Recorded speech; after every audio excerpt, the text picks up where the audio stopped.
Apprendre son histoire est un acte de résistance.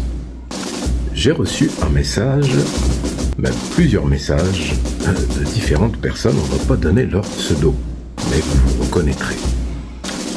On m'a reproché, voilà, parce qu'on est à l'école, je me fais taper dessus, de faire beaucoup trop de vidéos sur l'Algérie.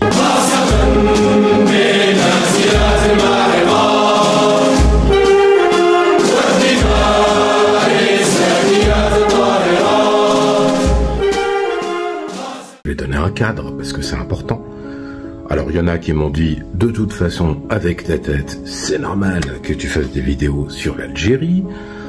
T'as écrit 10 livres sur l'Afrique, l'histoire de l'Afrique, l'histoire des Antilles, sur l'esclavage, et aussi sur les tirailleurs sénégalais, les combattants africains, la résistance de la mosquée de Paris, etc., voleurs d'âme.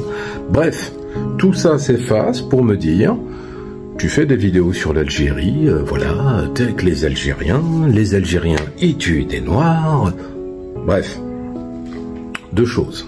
La première, j'ai toujours dénoncé de manière très claire et systématique, que ce soit en public, parce que j'ai la chance, de par ma position, de rencontrer des personnes, voilà, j'ai donné une conférence à la mosquée de Paris, je me suis entretenu avec le recteur de la mosquée de Paris, qui est un personnage, une personnalité, importante dans le paysage, entre guillemets, de la politique en France, vis-à-vis de l'islam et de l'Algérie, etc.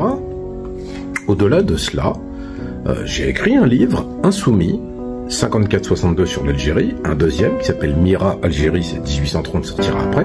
Insoumis va sortir bientôt. Et la meilleure réponse, ce sera ce livre, Insoumis. Alors, il faut que vous compreniez une chose.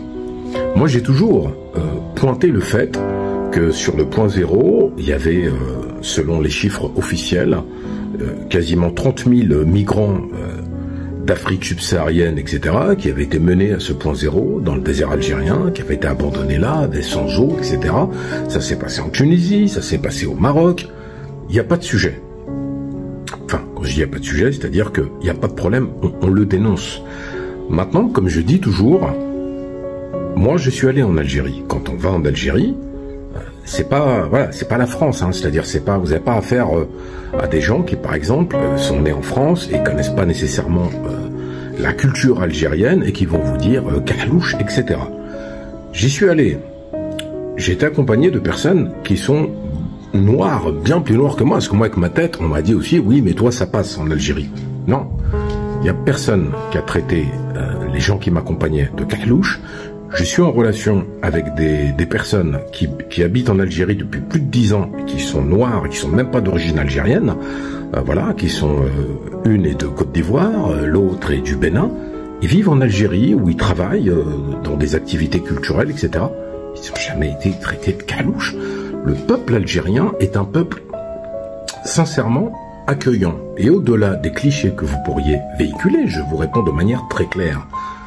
L'Algérie est le plus grand pays d'Afrique, il symbolise pour moi et il cristallise justement la lutte d'indépendance.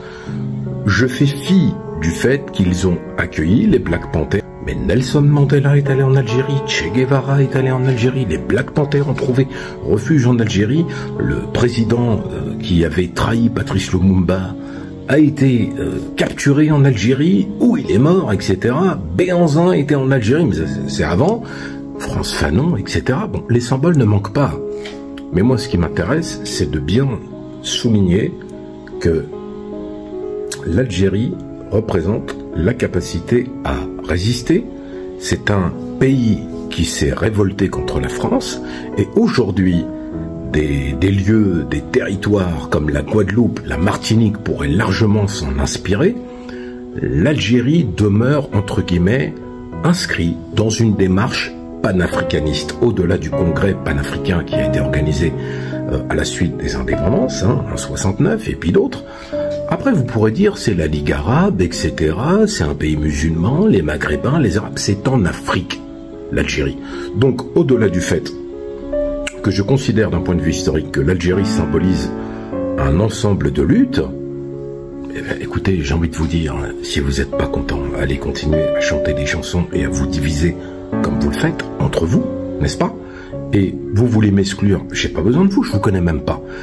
Mais je veux préciser, parce que j'aime à répondre, que je suis fier d'avoir écrit Insoumis, un livre sur l'Algérie, j'ai écrit Mira Algérie, j'en écrirai même un 3e, et on prépare même des films. L'adaptation d'Insoumis, un film sur l'émir Abdelkader, tout ça c'est en cours de travail. Et il est très important pour moi d'avancer sur cette voie que je me suis tracée. Donc ne vous en déplaise, Tahaya Djezaïr, et on continue le combat.